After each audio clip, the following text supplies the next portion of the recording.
Alors? Elisabeth Sornet, 42 ans, propriétaire d'un salon de coiffure.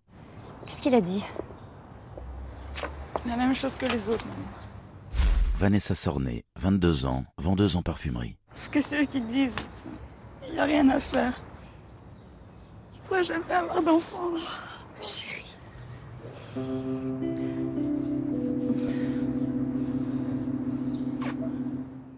Vous avez l'air bouleversée.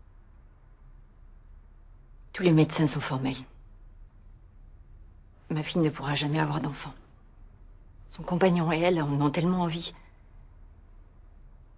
Je voudrais les voir heureux. C'est un sentiment légitime. Mais vous semblez être très impliquée dans leur désir d'enfant. Vanessa est votre fille unique? Oui. C'est pour cette raison que vous êtes aussi bouleversée? Vous avez du mal à accepter de ne pas avoir de descendance? Je m'en veux tellement. Pourquoi vous sentez-vous coupable? La stérilité de votre fille est génétique? Vous vous en sentez peut-être responsable? Non, ce qui arrive à ma fille est vraiment de ma faute. C'est à cause d'une décision que j'ai prise il y a 4 ans.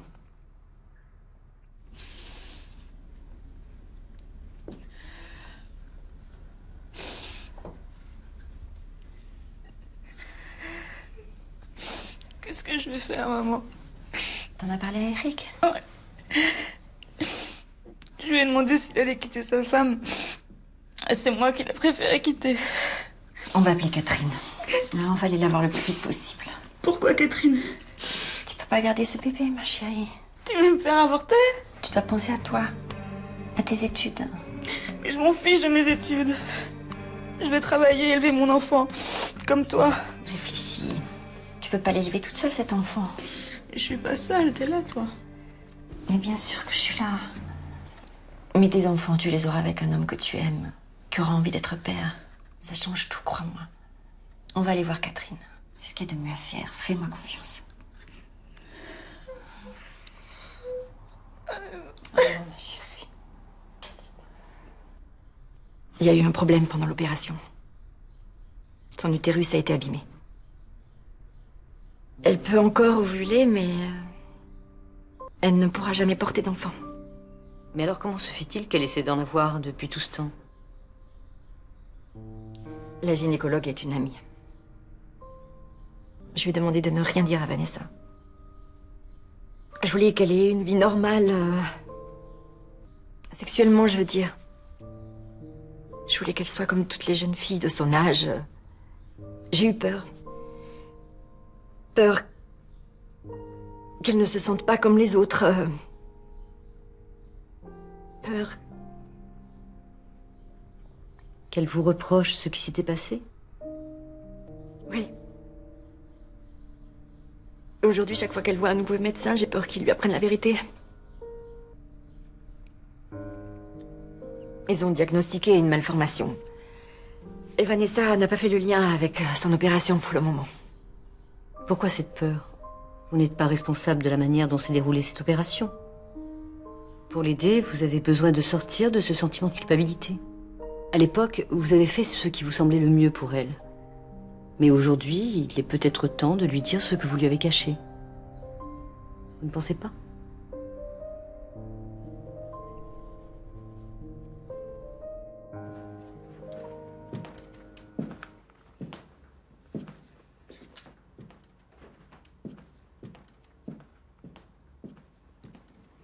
Des vacances au soleil, ça pourrait nous faire du bien à Christophe et à moi, non? Qu'est-ce que t'en penses? On a besoin de décompresser un peu. Il y a quelque chose qu'il faut que tu saches. Assieds-toi, ma puce. Quelque chose que j'aurais dû te dire depuis longtemps, mais j'ai pas eu le courage. Qu'est-ce qui se passe, maman? Tu m'inquiètes, là. Tu te souviens de ton opération? Mon avortement? Oui, très bien. J'arrête pas d'y repenser, en fait. J'étais enceinte alors que je voulais pas d'enfant, et maintenant que j'en veux un... Tu peux pas en avoir. C'est à cause de ton avortement. Comment ça? L'opération s'est mal passée, ma chérie. Ton utérus a été abîmé. C'est pour ça que tu pourras jamais porter d'enfant. Mais c'est pas possible, tu m'avais dit qu'il y aurait pas de séquelles. Je t'ai menti. Tu m'as menti? Je voulais te protéger. Putain, mais et tu m'as laissé y croire depuis tout ce temps alors que tu savais que c'était pas possible? Tu m'as laissé faire toutes ces piqûres, ces analyses, tous ces espoirs, mais tu te rends compte ou pas? Non mais je suis désolée, ma Je suis chérie. désolée! Attends, écoute. Je voulais croire au miracle, tu comprends? J'espérais que Catherine se soit trompée. Tu me dégoûtes. Vanessa! Vanessa, ma chérie!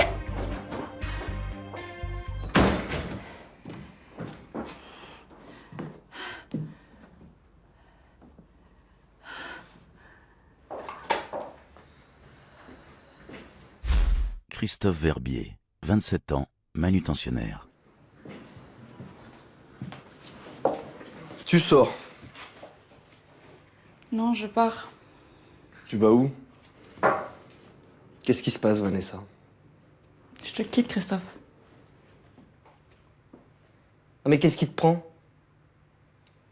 Je t'aime, Christophe, mais je peux pas te donner ce que tu veux. Je préfère partir avant que ça devienne trop difficile. Mais dis pas ça, on va aller voir un autre médecin. Tiens, on va prendre du temps comme tu disais, Ça hein? servira à rien. Mais je t'aime. Oui, tu m'aimes maintenant, mais dans 10 ou 20 ans, quand on sera là tous les deux. Tout ce que je veux, moi, c'est être avec toi. Je te reproche rien, t'as le droit d'avoir ta vision du bonheur. Je regrette seulement de ne pas pouvoir te rendre heureux.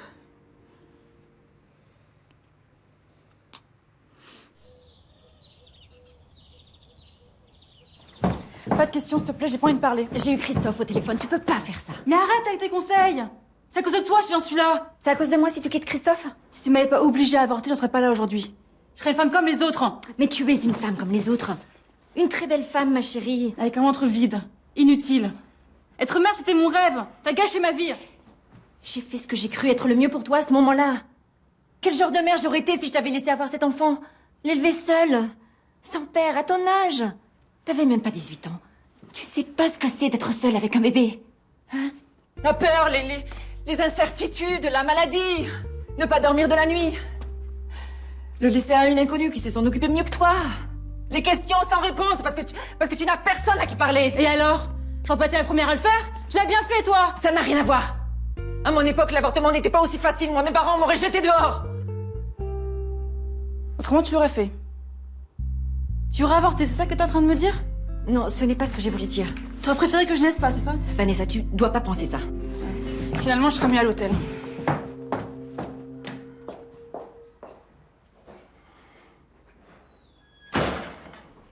Au fond d'elle, Elisabeth sait que Vanessa a frappé juste sans le vouloir. Et elle est prête à tout pour aider sa fille à être heureuse.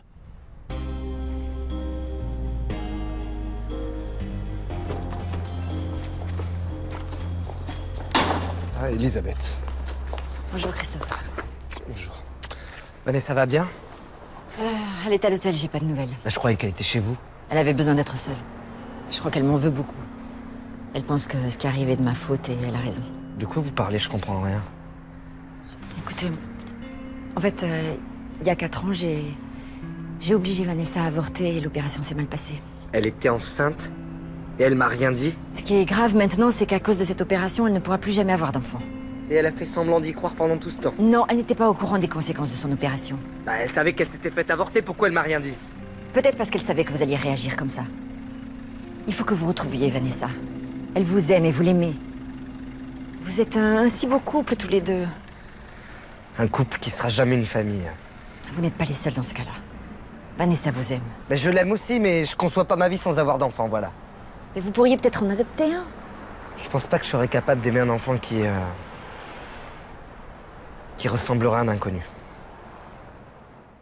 Vous avez trouvé le temps de parler à votre fille? Oui. Ça a été très douloureux et elle m'en veut beaucoup, mais je me sens capable de faire face à la situation. Et d'ailleurs, je suis allée voir mon ami gynécologue. Et j'ai enfin trouvé une solution pour le problème de Vanessa. Vous ne pensez pas que c'est à Vanessa de trouver ses propres solutions? Vous a-t-elle demandé votre aide? Non, mais elle est complètement perdue en ce moment. Elle peut pas prendre de recul, c'est à moi de les aider. Les aider? Êtes-vous consciente que vous vous immiscez dans la vie de couple de votre fille? La manière de résoudre un problème de fertilité est une question intime. Oui, bien sûr, j'en suis totalement consciente. Mais c'est mon rôle de mère de lui donner tous les moyens d'être bien dans sa vie. Moi, je ne serai en paix que quand je la saurai heureuse. Et cette solution, qu'en pense votre fille? Elle n'est pas encore au courant. Je vais la voir pour lui en parler. Je l'ai invitée à déjeuner avec son compagnon. Elisabeth, je tenais à vous remercier. Hein. Sans vous, je serais peut-être pas là avec vous aujourd'hui. Avec mon foutu caractère. Je suis contente de vous avoir tous les deux. Et j'ai aussi quelque chose à vous dire. Je crois que j'ai trouvé une solution à votre problème. Oh non, maman, ça suffit. On a déjà assez parlé, non? Vanessa, on peut toujours écouter. Tu sais, j'ai beaucoup parlé avec Catherine. Tu te souviens d'elle? Bah oui, je me souviens. C'est à cause d'elle que tout s'est mal passé. C'était ma gynécologue. Bon, qu'est-ce que vous voulez nous dire, Elisabeth? Alors, votre cas n'est pas unique. Vous pouvez tous les deux avoir des enfants, vous n'avez pas de problème de fertilité. Est-ce que vous avez pensé à la gestation pour autrui? Une mère porteuse, c'est totalement illégal. En France, oui, mais en Amérique du Nord, ça ne l'est pas. Non. Puis ça coûte une fortune, on n'a pas les moyens de toute façon. Non, mais ça, c'est pas un problème. Moi, j'ai des économies. C'est pour vous. J'ai lu beaucoup de choses sur des cas où les mères décidaient de garder l'enfant au moment de la naissance. Non, mais vous imaginez? Tout ça pour rien? Une fois de plus? Et faire confiance à une inconnue, c'est impossible. Ouais, Christophe a raison. Moi, je suis pas prête à courir ce risque. Elisabeth refuse d'abandonner. Elle sait que le bonheur de sa fille dépend de cet enfant.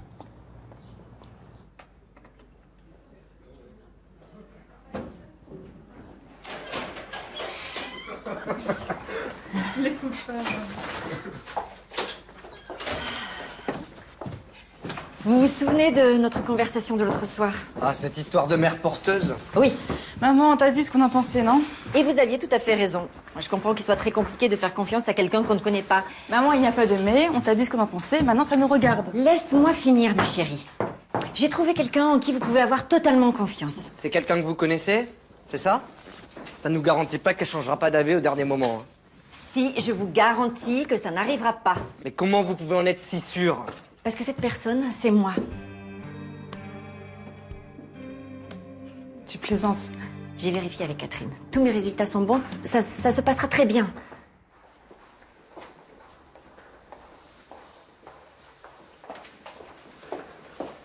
Apparemment, tout est bon. Tes examens de sang sont parfaits. Pas de cholestérol, pas d'hépatite. Tu es même immunisée contre la toxoplasmose. Alors c'est possible. Oui, tu es tout à fait apte à porter un enfant. J'arrive pas à y croire. On a enfin la solution. Attention, Elisabeth, je te l'ai dit. Je ne peux pas pratiquer l'implantation. Et cette pratique est totalement illégale ici. Non mais t'inquiète pas, je te demanderai jamais une chose pareille. Je sais ce que tu risques. Ce que je peux faire pour vous aider, c'est de suivre ta grossesse. T'es sûre? C'est pas trop risqué? Non, mais je n'ai pas besoin de connaître l'histoire de mes patientes pour suivre leur grossesse. Et puis j'ai l'impression d'avoir ma part de responsabilité dans ce qui est arrivé à ta fille. S'il te plaît, laisse-moi une chance de réparer les choses à ma façon. Bon. En tout cas, il me reste le plus dur à faire. Les convaincre. Bonne chance, je suis avec toi. Merci.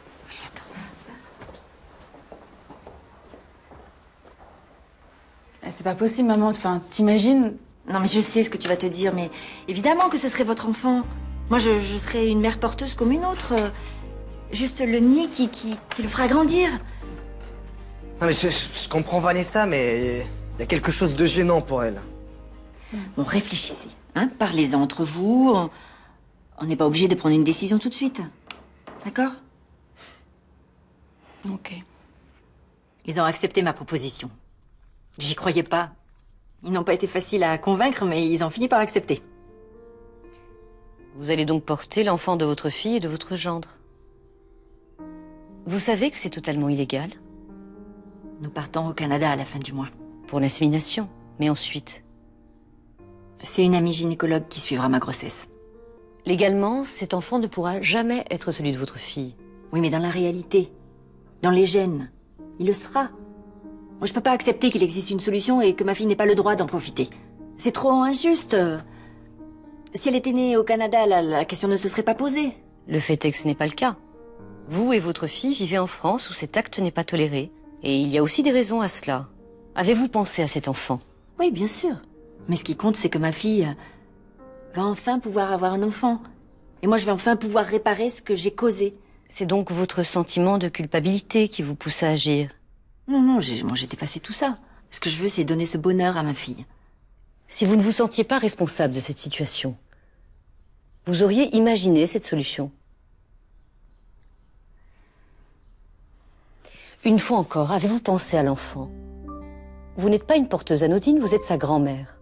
Oui, bien sûr que j'y ai pensé. On y a pensé, on en a beaucoup parlé. Et pour tout le monde, il est clair que je serai la grand-mère de cet enfant. Il faudra pourtant lui dire comment il a été conçu. Vous savez, ce que j'ai vécu avec Vanessa, je ne veux plus jamais le revivre. Le poids du secret, la peur de voir la vérité découverte, la culpabilité, la honte même. Non, plus jamais ça. Quand il sera en âge de le comprendre, nous expliquerons à cet enfant pourquoi et comment il a été conçu. Il faudra penser aussi à un soutien psychologique. Pour lui et pour votre fille.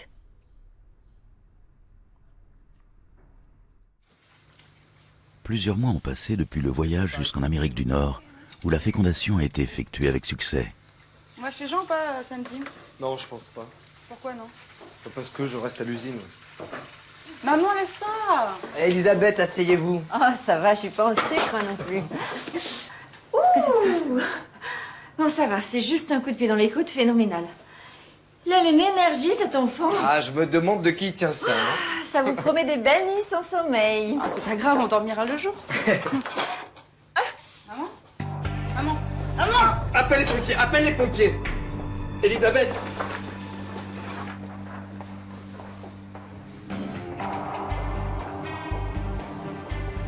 Alors? Les nouvelles ne sont pas très bonnes. Elisabeth a fait un malaise cardiaque. Et comment elle va? Je ne sais pas, Vanessa. Les prochaines heures seront décisives pour elle et pour le bébé. Je suis désolée. Je dois vous laisser, il faut que je retourne au bloc. Je vais vous voir toutes les heures. Je vous tiens au courant dès qu'il y a du nouveau. Et courage, hein.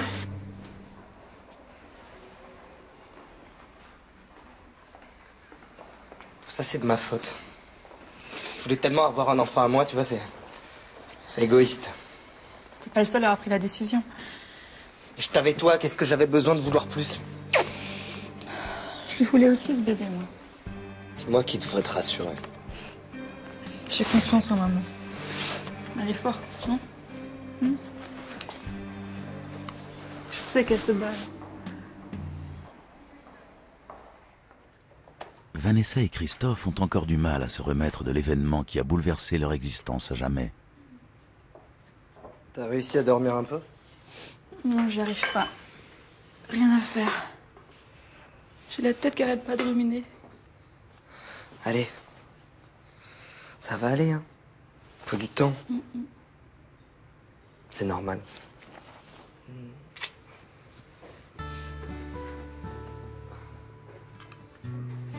Ça y est, il a fini par s'endormir à 2 pas d'ici. J'y croyais plus, hein. Et Vanessa, elle a réussi à dormir un peu? Bah, impossible. Dès qu'elle a pas sous les yeux, elle commence à s'imaginer le pire. Mais ça ne fait que commencer. Un petit café, Elisabeth? Non, je file, j'ai rendez-vous au cinéma. On voit demain? Je crois pas, non. Nous qui pensions faire une petite sieste? Samedi prochain, si vous voulez bien. Ah oui, je veux bien. Ciao. Et oui, si Elisabeth n'avait pas poussé sa fille à avorter, elle n'aurait pas souffert de ce sentiment de culpabilité. Un poids si lourd qu'Elisabeth imagine le plus insensé, porter l'enfant de sa fille au risque de contourner la loi. Mais même si aujourd'hui la famille de l'enfant fait tout pour ne pas entretenir la confusion, ce n'est que sur la durée qu'il sera véritablement possible de mesurer toute la portée de cet acte.